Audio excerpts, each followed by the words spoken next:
Hey guys, welcome back to our channel. In this video I'm going to show you the ways to set up nickname in Instagram chat.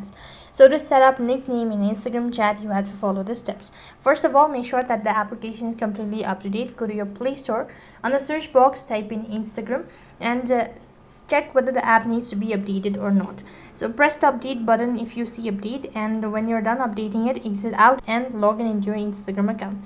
Now, unfortunately, there is no such way, or there's no such thing as setting up a nickname in Instagram chats, unlike Messenger. So unfortunately, you will not be able to do it. So likewise, you can see if I go to the chat or open up a chat page and go to the profile, and here you can go and tap the three dot icon or explore all of these options. You'll have no such option as set a nickname.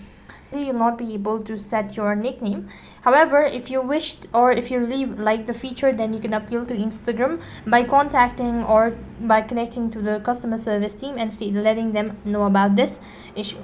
So that is how you can set nickname in Instagram chats. That is all for this video. I hope the video was helpful. Make sure to like, share and subscribe to our channel. Thank you for watching. See you in the next video.